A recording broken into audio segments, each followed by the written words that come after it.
All right, let's get started. We've got about 50 minutes to an hour to work with this afternoon. For those of you I've not met, I'm Tina Olm. I've been at Jewelers Mutual about 22, a month short of 23 years.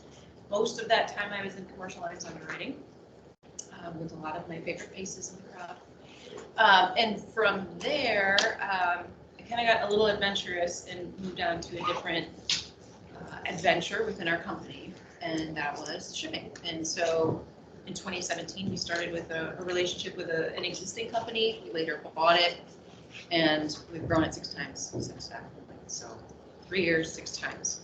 We've done pretty well. I think it's delivered a lot of value to our jeweler community, and so we're pretty proud of it, and we're going to talk a lot about it today. That's me. To my right, your left, Nate Charais. If you've not met Nate, you're missing out. He's our business development leader for shipping specifically. He comes to us from the post office, and he's been at JM. Don't hold it. And don't hold that, because he's still not loyal to the post office. It's okay. He burned everything he had from there before, so it's fine.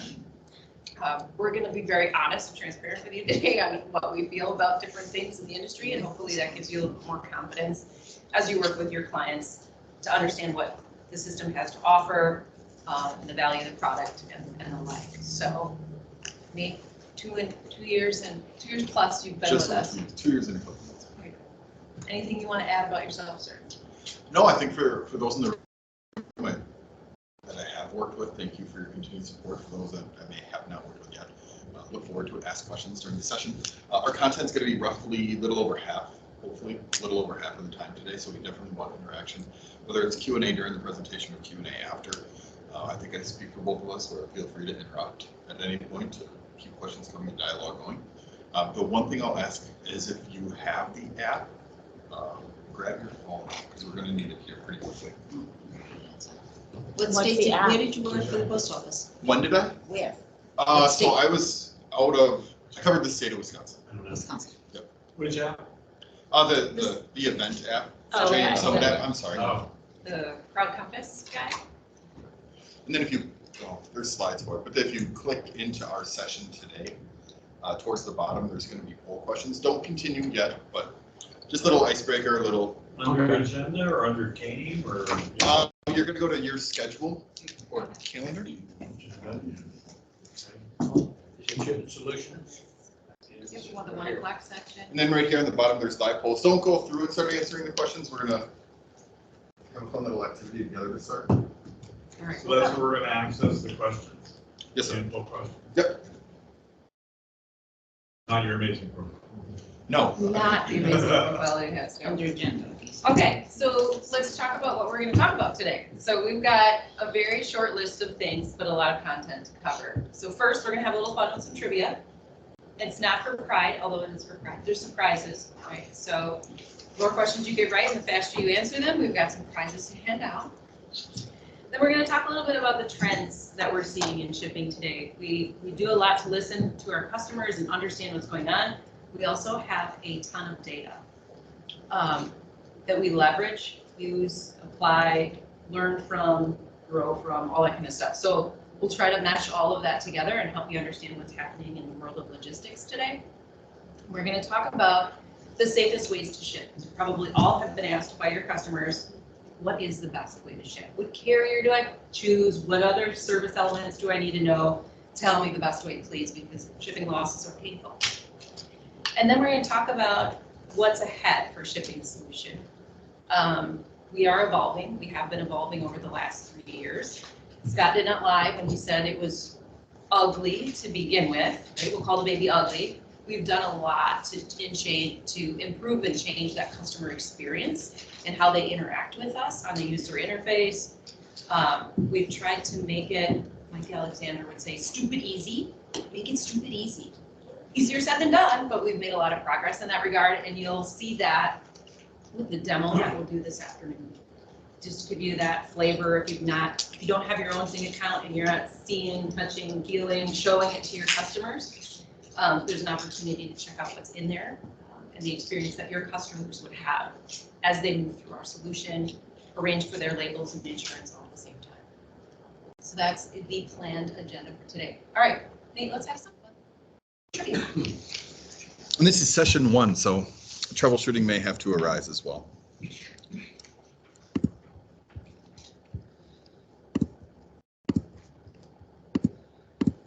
So you can go ahead and look at question 1. Who is eligible for JMSS services?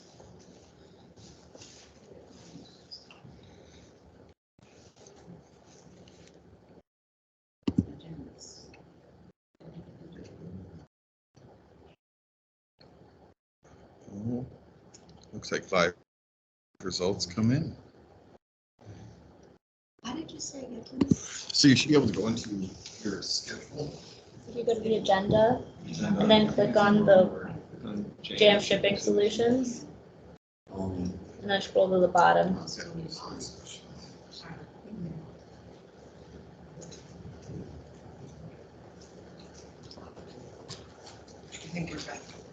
a trick question. Yeah. We wouldn't do that to you.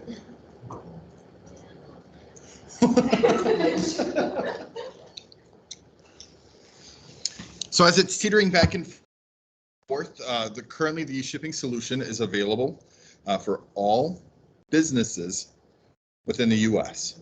So jeweler accounts are obviously the bulk of our business, but we do have a mix of other business entities that are involved in the shipping solution as well.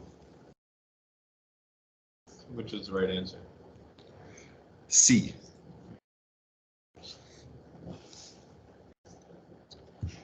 All right, we can cruise on to number 2. All right, labels created using which of the following would void all insurance coverage? As long as they weren't in the city or street. Jewels by Irma, GIA, oh. Carrots and blingy things, or all of the above.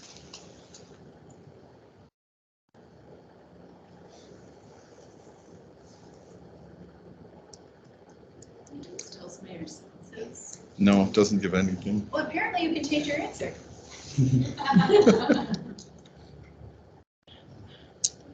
So maybe you read the question before I display the results. There we go. Yeah. So the correct answer is all of the above. The reason for the first 3, the word jewels, most recently, and one of the great aspects of our solution is it's extremely dynamic and we can react to what we're seeing within the marketplace. So recently, GIA has had a very high level of loss at their facility, a little bit heavier with one carrier. But since there has been such an elevated level of claims, we've now removed the ability to have GIA printed on the label. So you can use different, commonly our service team, if you were to ever call in, they're recommending Institute of America. That little change, to my knowledge, has brought the claims down as well. And then carrots and blingy things, that's just giving you a little bit of a insight. The word carrots would trigger that. It would also I know say the if it's a blingy thing. biggest level of issue was with USPS. How are you wanting people to address packages on the CIA? Our service team is advising Institute of America or Institute. Those are 2 of the common changes of addressee So as that long they've as been it's entering. technological. Yep, correct. Can't have gemological, and the 3-letter combination of GIA are the forbidden Do you words. ever recommend like an individual's name? You can. The Representative. only concern, if you work with maybe that particular individual, my only concern is GIA, pretty big building, Yeah. a lot of people there. So is it actually going to go to a Steve that's located there and not to actually the intended department where it's actually supposed to be? Even the word shipping department, that was really common like 8 years ago. That's still now starting to trigger more loss activity as well. So that's still a little bit of a caution. So technically, yes, you could use somebody's name. I would just caution, what if somebody has a name similar and that package, if they have an internal delivery system, they bring it to their office or such. What are you doing? How are you handling the return shipments from GIA? So GIA outbound, GIA to some- outbound, when they have to they have to print the return shipment, they send a diamond to GIA Mhm. for evaluation, and then they send the label to come back. Are you seeing the same amount of losses? Or what are you doing? Is GIA working with you to change their return label? They do the same thing. We call it cloaking, or They do it. yes. They're And pretty does our smart jewelers about it. have to instruct them to do that, or is it happening? It's pretty much happening from what we're seeing in the data. Great. They're already doing it, right? We're all in the industry together, so we kind of know the tricks of the trade. And as Nate mentioned, the tool has loss prevention built into it all over the place. So that user interface is very helpful to the jeweler if they're watching what they're doing. They can understand very quickly what's going to be potentially problematic for the insurance coverage. But the platform, it won't allow them to do it, right? It technically will allow them to do it because there are multiple lines of an address, and believe me, jewelers will find a very quirky way to get their address shown.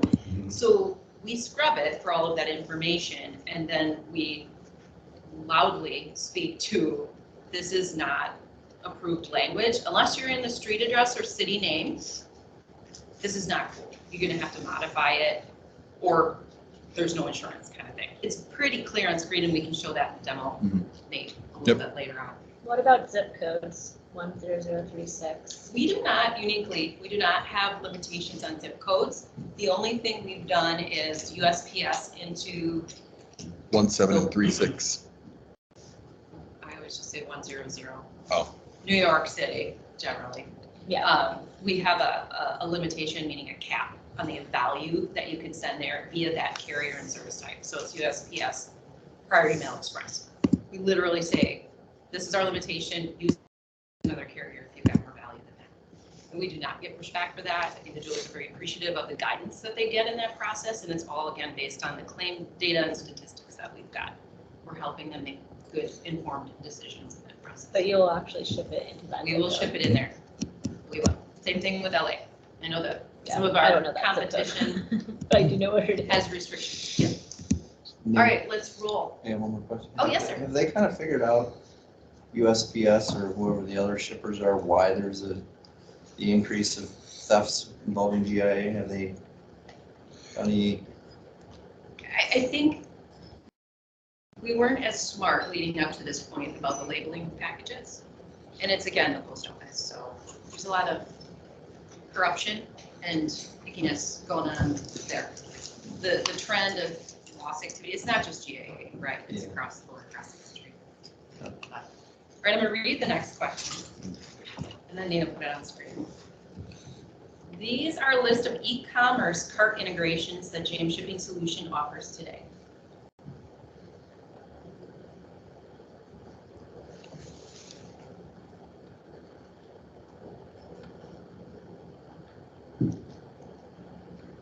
Okay, before I even go to the next screen, anybody want to volunteer that they have the right answer? I'll be honest. Nobody?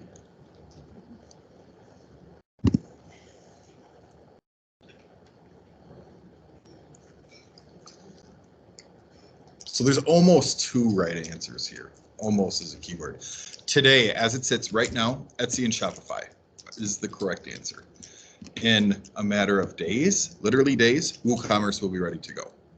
We're just piloting a couple testing accounts. So if you have any particular jewelers that you know are,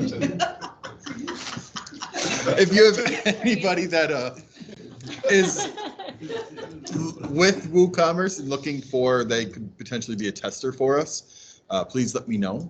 The integration process, super easy, takes 5-ish minutes for any of the 3 carriers. But with WooCommerce just going live, we've tested it pretty rigorously for the last couple weeks. Haven't come across any issues, but in a live environment, there's always a touch bit of uniqueness. So if you have anybody that has WooCommerce and interested, please let us know.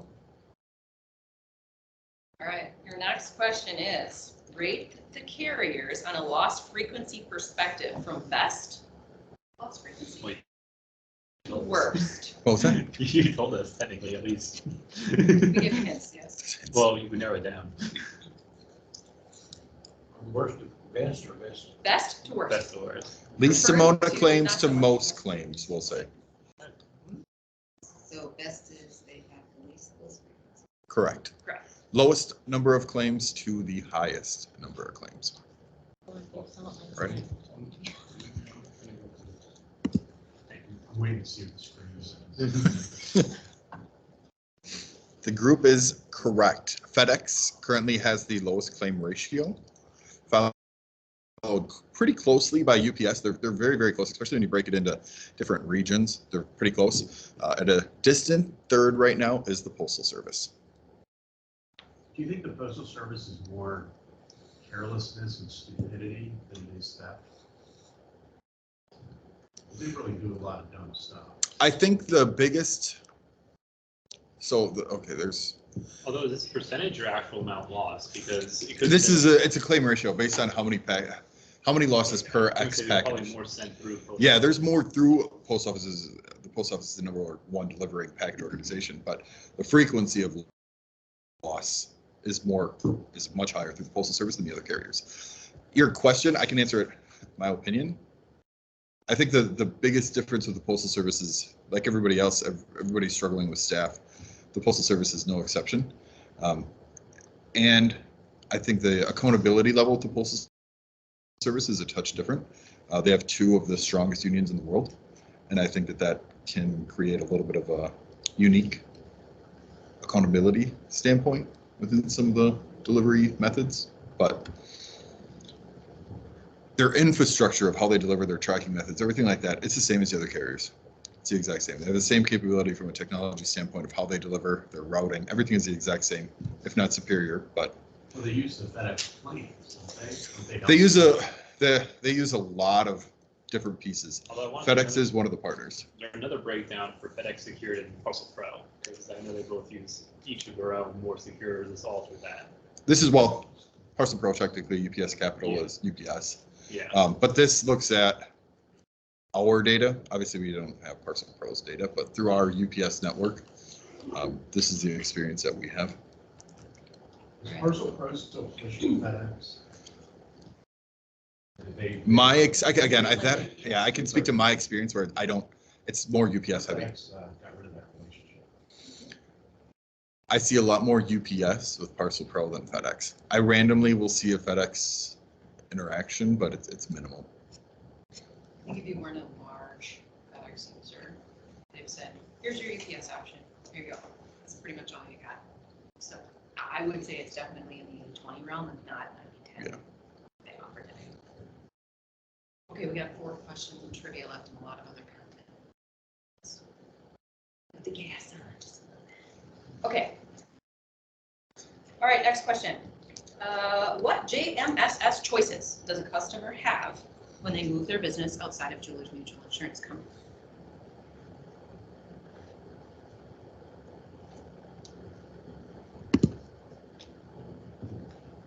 Yay, gut reaction is right. Our platform is open to, again, any user, whether they have a JM specific policy or if their business policy is through another carrier, they are still able to use a solution either way. Are the rates the same? JM policyholders see a reduction of the insurance rate. And the main driver for that is, as some of you may or may not know, we integrate with the JM policy. So when somebody's shipping a policy through our solution and they have 25 grand in unspecified coverage, when they enter that in, our program reads it directly. So we apply that amount of insurance directly into the solution. So there's just a little bit more connection built in. All right. The next question would be, which of the following insurance requirements are found in the terms and conditions of using shipping solution?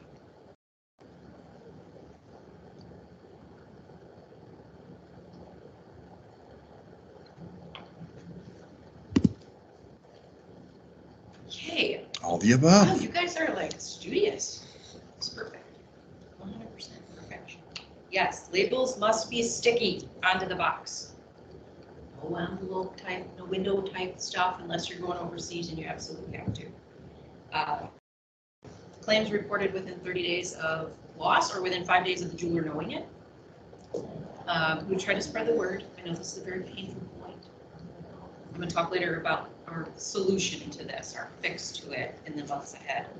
I'll share that with you in an upcoming slide. Package level detail, including shipping date. Why is the shipping date important? Day of week. Right? We like to understand, based on value, what day of the week you're shipping on. Because the loss data shows if it travels over the weekend, there's a much, much greater chance of loss happening with that particular package. So we decided to put some other loss prevention in place. So very important for the disclosure of information to be accurate. All right, moving on. 2 more questions left.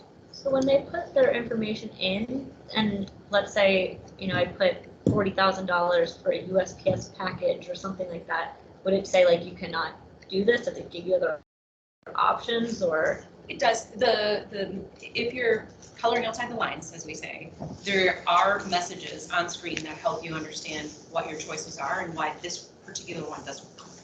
Try to explain it and then lead them to the next, okay, well, what can I do? How do I fix this? And are we able to know what those parameters are that are set, or they're specific to each location? Or is it like if it's over 25,000, it must be overnight? There's a little geographic stuff going on there. It's kind of we like to keep it pretty dynamic based on the loss activity we're seeing and changing that up. New York City was one of those great examples where we were letting lots of value move through until we saw a loss activity and we kind of curtailed it. So we like to keep it pretty nimble. But during the week, we use fraud stopper bags, which I'll talk about again later on. These are the tamper evident packaging type stuff that you've got to use at today 50,000 during the week and 10 on the weekends. Yes, service is another one of those items where we push them into faster levels of service based on the higher the value of the package. So it's kind of like a matrix. And we will specify within each carrier, because that's a little different, right? We have much more confidence in FedEx overnight and UPS overnight or 2-day than we certainly do with the post office. So the levels of that are varied based on that experience. So it's difficult to kind of communicate that. And then I always get nervous about putting anything in print because things change. And that's the beauty of having an online solution, because we can adapt and change to serve the customer better in the process. So forgot where I am. Okay, 2 questions left. What do we encourage JMIC clients to have handy when registering for Jeweler's shipping solution? JM shipping solution. What should they have on hand?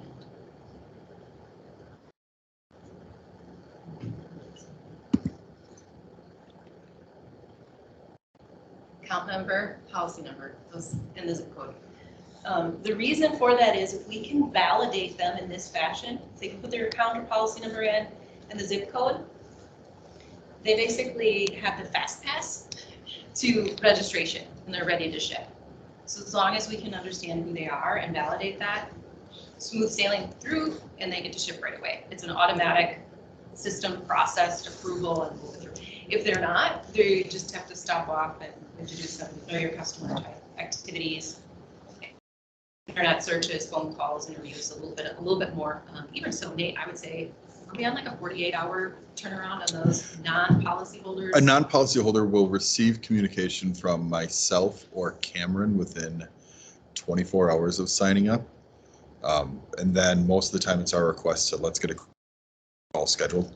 It's just AML compliance purposes. We need a 5-10 minute call with the client just to get some particulars about the account, and then we can get it approved. But we reach out within 24 hours to at least thank them for signing up, and then here's what we can do to proceed. There is also on-screen help where if they need to create a label right away and we need to get them approved, there gives a number to call, or I mean, for everybody here in this room, Brian, I know Brian's used this, send me a text, give me a call. Nate, I have this client that really needs to ship, can you talk to him? I know Brian's done that a handful of times and we've gotten that moved ahead real quick. All right, last question. The average value of a jewelry shipment in 2022 year to date? Just for JMSF? Through our Average solution. value Yep. of jewelry Yep. shipments through our solution. Anybody willing to throw out their estimate? I guess the second. I guess. My guess would have been 10,000, so I went with 9,800. No, at all. Who answered 6,300? Winner, winner, chicken What do you want for swag? Shoes? Oh, not that great. Starbucks? Yeah, Starbucks. I'm Starbucks. There's Proby ones up there. There are some Proby ones. I was thinking it would be the low one because of USPS shipping. Oh, I don't have another. There are Starbucks. a lot of Socks, low value Pro V1. shippers What do you that have? find a lot of value. in our Socks, Pro solution. V1, JM hat, flip. I have the socks. Sweet. I knew there was one more hand, wasn't there? I'll take the hat. There we go. All right. Nate, I think you're up. We're gonna talk a little bit about the trends that we're seeing in the logistics space today, and we'll roll into the safest ways that we feel, we know the data says to shift. And then we'll come back with what's happening in the industry this year and the move for you. There you go. Can I stand on the side? Is that disrupting anybody by saying here and say? So current trends, I think this is one of the greatest, or the greatest advantages of our solution is we're dynamic. You know, we've heard all morning about data, how we use it as an organization. In shipping, I feel like it's almost the best reflection of what to do with that data. We have thousands of users that are sending out thousands of packages. And what we're able to do is collect that data, or compare it essentially to our claims division, and quickly identify where there's issues, how there's issues, any issues with carriers specifically. Our program is really dynamic and it allows us to be flexible in the market. I think everybody would agree the last 18 to 24 months have not been normal for shipping, but unfortunately, I think it is the new normal. When you look at the carrier infrastructure change, they went from having a pretty high capacity to the capacity is almost never enough. When you look at 2020, the holiday season, they broke every record possible in October before we even got into December. So when we're seeing these new levels of demand across the nation, it stretched their infrastructure so much that they just simply weren't able to do it. UPS was refusing to pick up articles where UPS just didn't pick up at pieces. They just stopped because they didn't have the semis to do it. So when you look at how they've expanded that network here in the last 18 months, they've grown significant carrier capacity, which requires people. And I think I speak for most of the country, there's not enough people there. So we've seen some pretty significant issues. Memphis, FedEx packages, I see a lot of posts of, why is my package going to Memphis when I'm shipping from Portland to LA? That's how FedEx works. Everything goes to Memphis, flies back out. Memphis is hiring roughly 30,000 people. And when you look at how many people are trying to hire, now they have the infrastructure to do it, but they don't have the personnel to actually get all these parcels delivered. FedEx pilot programs. Team, do you want to speak on this one? This is like the progressiveness that we're starting to see in the industry, right? And this is pushed by Amazon. What does Amazon do when they deliver your package? Take a picture of your doorstep. You know it's your doorstep because you know it's your doormat, or you know it's the pillar next to your front door.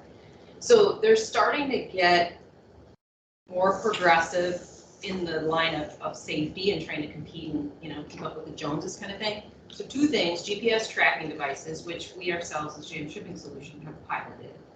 It's not as cost effective as one thing, so there's some drama there that we're not ready to jump on board with. But they're trying them out. In little sticky tags that they're affixing on, I think, the inside of their boxes. So pilot programs, right? And then the other is taking a picture ID upon delivery. This one weirds me out because the delivery personnel came to my office and dropped something. Well, I have to take a picture. What? You're gonna take? No, I'm not gonna. I don't want my picture anywhere because I just don't. Right? That's like an invasion of privacy. So I'm very interested to see how that comes out. But I'm pretty sure I know it's not gonna work. Yeah, I'll throw it back. I missed the top one, and I think that was the biggest pain point for the last 2 years was signatures. So it's been roughly 8 months now where carriers have announced that all signatures are back in order. They're collecting all signatures all the time. I think we all know that there's probably some structure to that we're still seeing some inconsistencies. For the most part, I know our experience has drastically improved, especially during the height of the pandemic, which peak. But it's definitely started to normalize, returning to a much better ratio. The bottom two, e-commerce growth. Obviously, one of the slides this morning indicated that the jewelry industry increased by roughly 85% in e-commerce since 2020. So e-commerce is going to continue to grow. I think the more jewelers start to do omnichannel purchasing experiences, starting online, going in store, maybe returning online purchase, we're still going to see that increase in e-commerce over the next few years. And one of the biggest trends right now is third-party fulfillment. This is outside of the jewelry industry, extremely common practice. Jewelry industry really started to get involved with it a lot more now. I can start a business from my house and have another company actually filling every one of my orders. I never touch merchandise, never have my hands on it. So the desire to hide or disguise that on a label to make sure that they don't necessarily know where a package is coming from. We're seeing an increase of that request as well.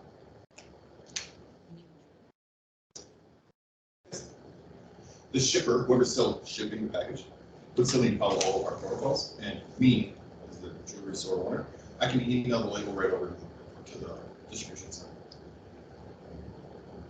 And James okay with that? We create the label in our environment. You email it over to who's actually sending it out. Also.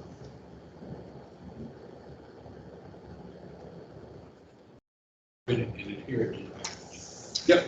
And that's what I mean. It has to be, this expression, it's a dance. They have to work together. So if I have a co-packer, or if I have a third-party fulfillment service, I have to make sure they're following all the rules so my insurance is covered. So that is a conversation that I can get involved with and help both parties.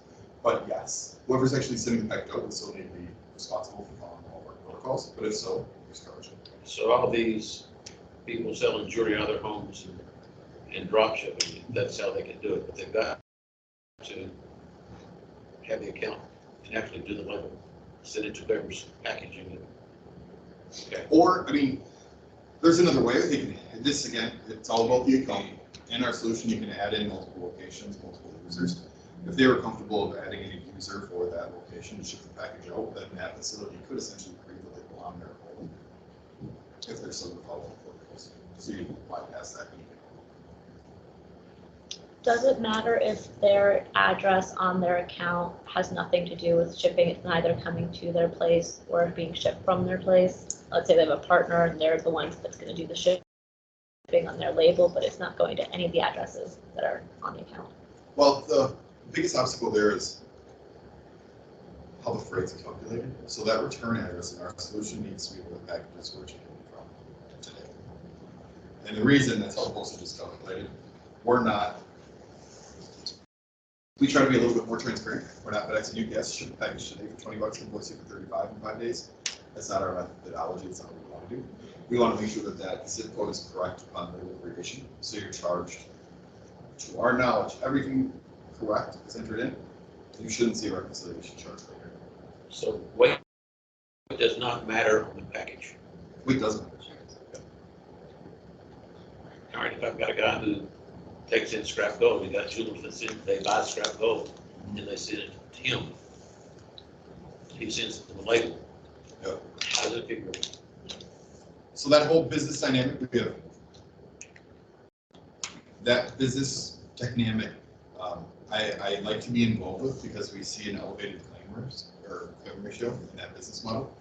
But how it would generally work is whoever's providing the label is going to need to know the specifics of how it's going to be shipped. They're going to need to know the weight.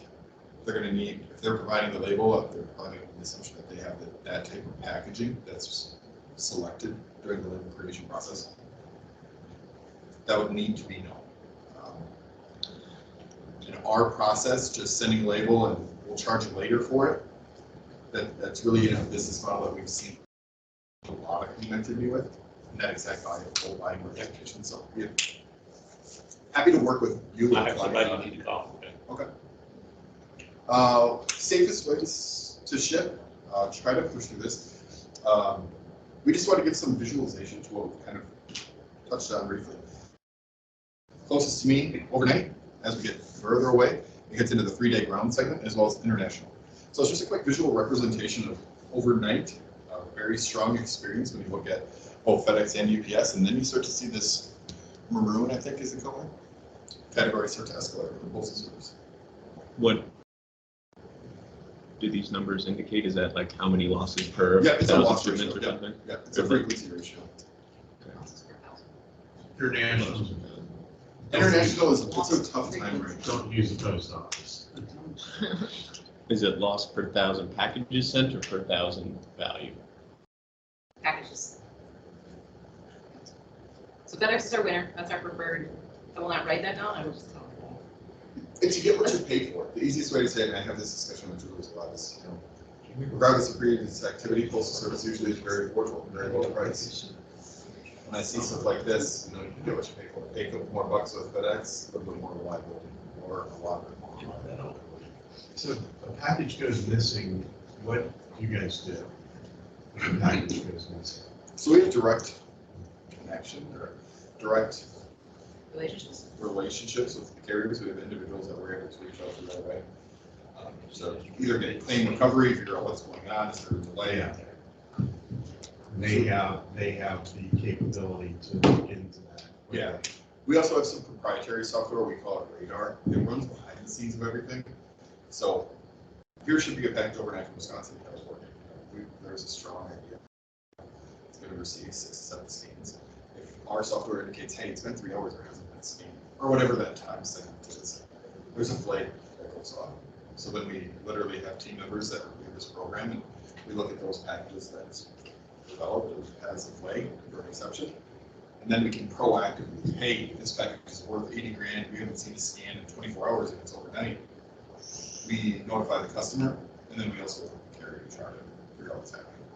And the dashboard shows you the same exact thing if you want to manage it yourself and not worry about emails coming in or whatever. So we're trying to reach them in many different ways with the alerts, so to speak, and things going on. What kind of participation do you get from the carriers when it's been a long time since it's been scanned? Depends on the carrier. FedEx. Pretty. FedEx is pretty strong. I mean, I think You get a person in that hub where it's supposed to be or something. I mean, most of the time we're not calling the physical hub, we're calling FedEx reps, and then they're able to figure out exactly what's going on, they get the information back to us. FedEx and UPS have been very, very reliable. Package recovery, there are some updates on what's happening. Postal Service, it's something that's used to work there. It's all what we went to. Sometimes you have great experience, sometimes you don't have one. And do you think your logistics, these are all JM numbers, right? Yep, that's from our data sets. Do you think your logistics at JMS are attributing to those statistics right there? Your ability to communicate and track? I mean, to give an exact yes or no, I would think yes. We have a significant impact on package recovery. I mean, our rates, since we evolved as a shipping solution, even during the spike of loss frequency, we were able to drive that down very, very quick.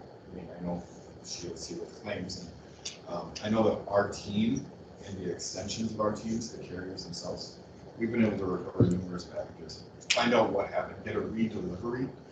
That's probably the most common request is, hey, my package said it was delivered, but I don't have it.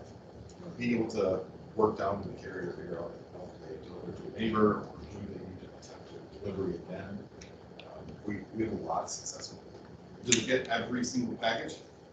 No, I'll be transparent, but for the most part, I think we do a fantastic job. Actually, a selling point, 'cause I'd say the average Jeweler's Block policy holder and we have a ton of them that have the shipping on their policy, they're just in the abyss when they're trying to troubleshoot. Even adjusters are when they get involved. They don't have time to chase FedEx around the country. We like to let us do the heavy lifting. I think anybody's bad at calling me, I say that a lot. Let our team do the heavy lifting. Email or call our team, hey, where's this package? We're insurance, we like everything right here. So email our inbox, our team gets on it. We have people across the country. I think we probably have an educational opportunity, a communication opportunity with our users, right? To help them understand that we can help them. We can do more than just create their labels. We can be their voice and try to troubleshoot. So I think they don't know that enough. I think that's what I'm hearing in the feedback over the last few hours. So we're gonna work on that. Let's talk about packaging.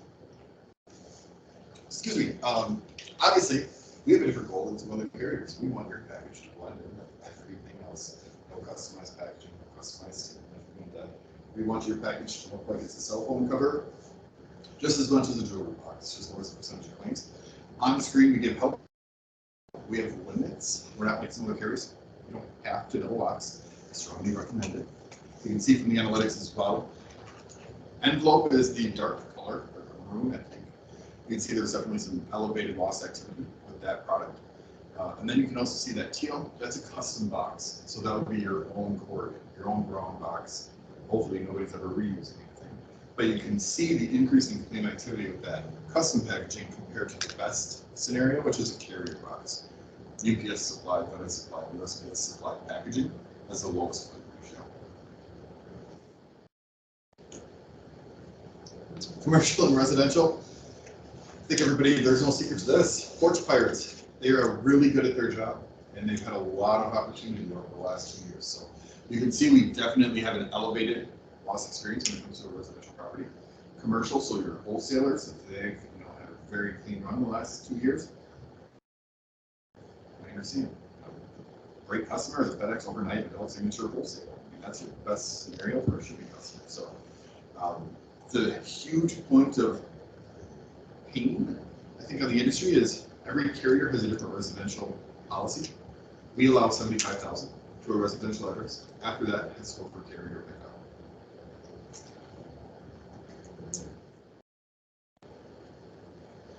Safest ways to ship. So again, there's the actual claim number.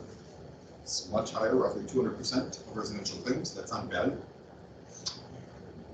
I just included an analytic. 35 million Americans save 5.4 billion in loss from porch piracy. That's just, I saw that, and I know it's not tied to jewelry specific, but it just kind of gave me some depth of holy cow. 35 million people reported packages stolen. And again, I mentioned carrier-owned facilities. Now, please see me after to continue this conversation. We're keeping it 50,000 feet. Carrier-owned facilities are UPS and FedEx owned, not FedEx depots or UPS stores.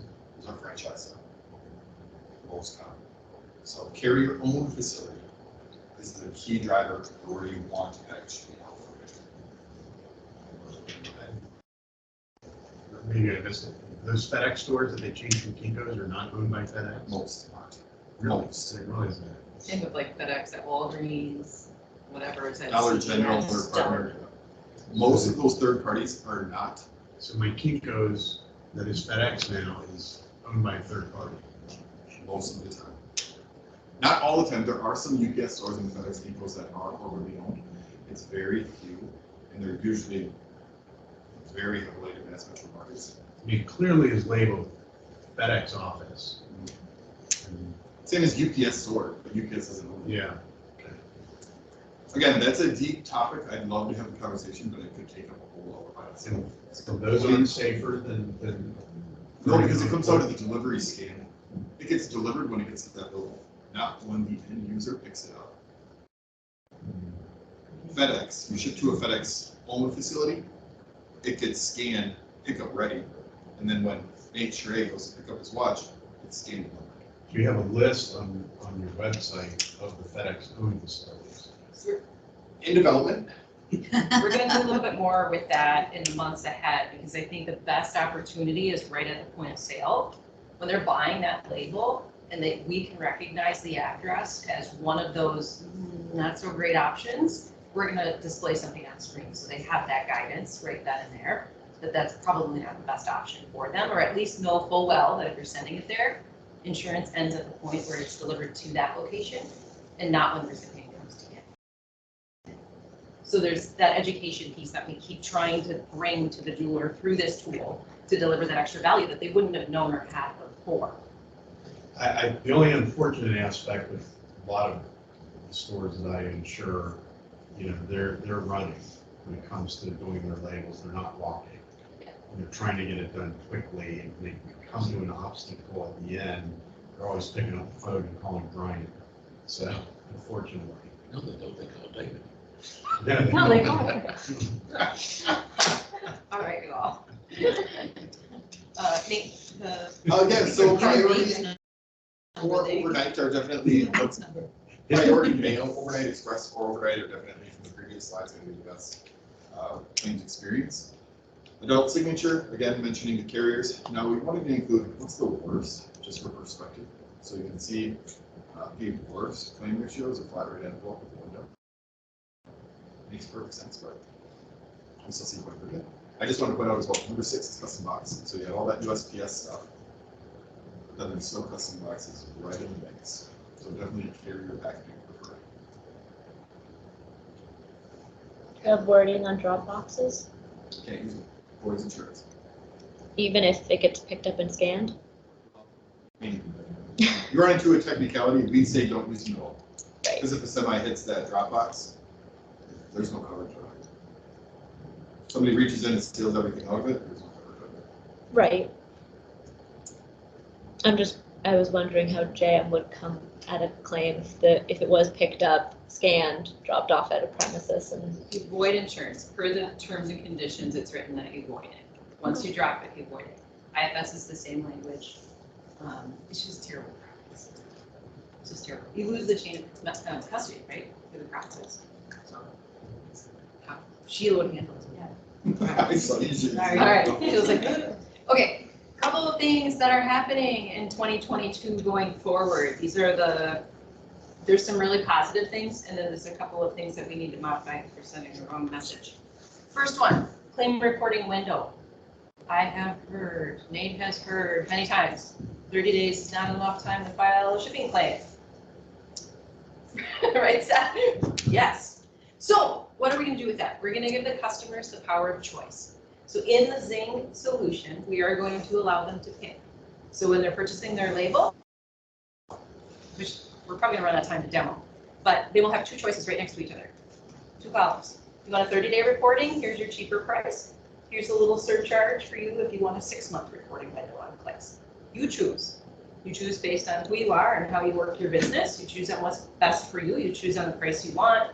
Whatever your element of decision making is, you make it. So we're bringing this to them in the Zing environment. What's the cost? That's yet to be determined, but it should not, I don't believe it will exceed 10-15%. And on the insurance side, Yeah. right? Yeah. What if they're- So we're very excited about this. I would say ETA is June. Very, very excited because this is not a great place for anyone who's had the situation of reporting things late in the process. It's not cool. We try to make good exceptions for those who really try to do something about it. And I understand it's difficult for them to want to tell anybody about it, but it's that educational piece we talk about of we can help you, but they don't know that. They're trained and they think it's like block insurance. They don't want to tell the carrier until they absolutely have to because they want to try to find it, want to try to work with a carrier and avoid the claim, all that kind of stuff. So we're going to give them good power of choice, and we have commercial lines on board for Jules Mutual Insurance Company that they will follow our lead. So if you've got folks in here using altered terms, the 6-month option, commercial lines will follow suit. So they'll pay them and block accordingly. Second thing, registration into Zing. I'm not really sure how we designed it this way, but it's not optimal in my book. I don't know if anyone's told you, why do I have to add my credit card? I just want to see what's in there and if it'll work for me and do I like it? Anyway, we're trying to get, what I call friction out of that process. We still have to vet them. We don't want others seeing what we've got. It's kind of our secret sauce. But if you're a valid, I shouldn't say possible, valid business, or jeweler, you should be able to come in. You shouldn't have to give me a credit card until you're ready to pay, until you're ready to buy shipping, right? Simple as that. So that registration flow is getting optimized. I've seen the design. It looks lovely. That's also coming. I would say that one's probably closer to May. Lots of other things. Improve FedEx and UPS pricing. We were not good at this in the beginning. We've got better deals in place today, so those have been tweaked and improved, especially in light of the fact that the post office doesn't do a great job for us.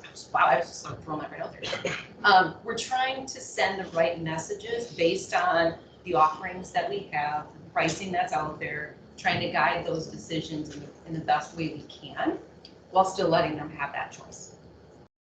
Residential surcharge, How often are you looking at the pricing piece and making updates to it? Is it annually? Is it every? What do we tell our customers when they come to us and say, well, I've tried your shipping solution and you're more money than FedEx who brings? Well, Call me. Go back when? Well, the best way, so when somebody just immediately signs up, they're gonna get assigned pricing structure, right? We've cut out a lot of that process to just say, hey, let's just give them a really good price right away. Right? we've kind of cut a lot of that process out, that's why we do pricing. If you have a customer that there's something that they're currently experiencing more aggressive price, I would love to have a conversation with them. I can't say what the exact outcome would be. Commonly, I ask for shipping volumes, if they're willing to share their most recent invoice, that can give me the best out. So yes, we can figure something out, or hey, we're just not the right fit for free. But then you can also look at us just for insurance. If they have a great deal with FedEx, let's integrate that account. So they make your label through us, they're still paying FedEx, but they have all the benefits of our shipping solution and we're the insurance provider. So there's a couple ways we can do that. We've got a couple of inactive jewelers who tried us out in the early days, that we've basically reset their rates, and now we're communicating with all of them to say, hey, you have to really come back and give us a referral again. So trying to drum up that business one more time. I'm at the fifth bullet point, relaxed frost rubber bags. For anyone who hasn't seen one, they look kind of like this. Sometimes they're opaque and other times, you know, my pretty face through there. $50,000 is the marker today during the week. You've got anything above that, you got to wrap in the sky. We are seeing some pilfering losses. That's not normal, but we're seeing them more often lately, which is not cool. But anyway, despite that data, we're going to go ahead and relax it. There's a big cutoff between 50,000 and 75 in terms of the number of shipments that move through at those values. Again, trying to get the friction out of the process, trying to make it easier for the jewelers, less for them to worry about, because it is kind of putsy to use these things, and we're trying to evolve in that sense. For those who promote the USPS Priority Mail Express, dare I say rebate, legal's not in the room, so I'll say it. It's an online label incentive. It used to be $2, it's now $1. It will go down to $0 because it is not sending the right message to our customers on the safe way to ship, the better choices for carrier and service, and so that will sunset. I will give you a little sneak peek. In its place, we're going to reduce the pricing. I didn't tell you this. We're going to reduce the pricing on the UPS and FedEx overnight services to commercial addresses because those are the best, safest option. So we're going to try to keep segmenting the rates that we have for insurance based on the safest place to ship.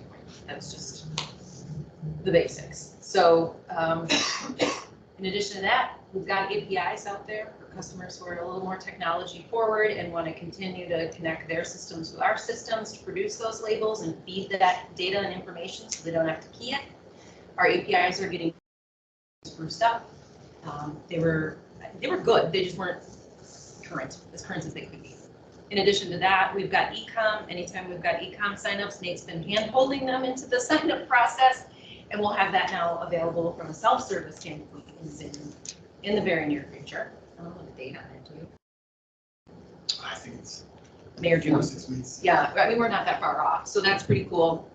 And then Shopify, Etsy, Woo is almost here, and then we've got eBay coming in June. So it's the trend in the industry, right, for jewelers to sell more online, and we've got to keep up with that need. Is Jewelers Mutuals getting the insurance for the packages? Yes, they are. At present, they are. We have just. Every day without claims? Sorry. Any day without claims? Is there a day you can go by? Oh, yeah, I think there are days. And then there are the days where she wants to pull her hair out. Yeah. Because there's just like a rash of them.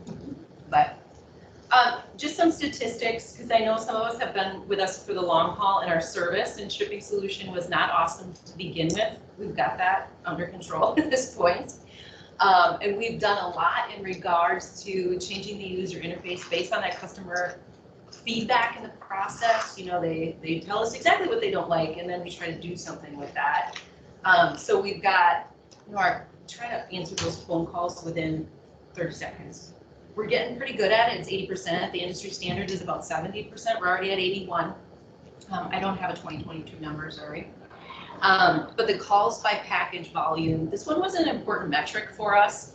You can see that we're shipping a lot more packages with less phone calls. And that has a lot to do with the user interface changes that we've made to make things easy, intuitive, just trying to make it more self-service where they don't have to call us. That's the story. I'm sticking to it. So continuous I enhancements. know is JM our sort. has, if they have a JM policy, they integrate that, integrate that into, I know, really, into the shipping solution or whatever.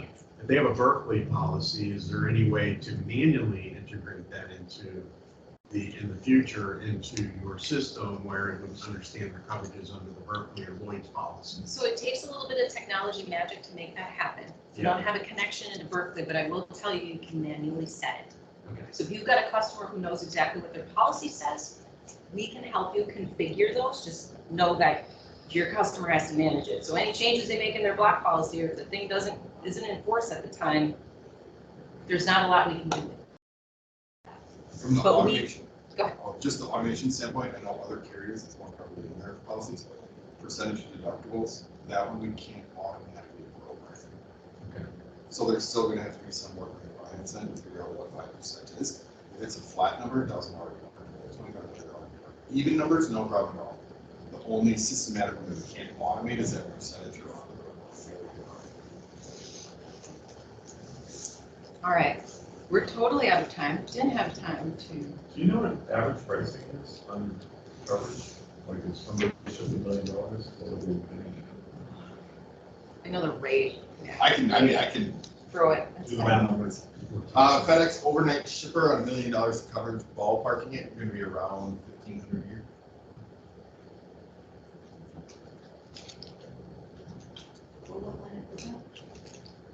That's just looking at the total.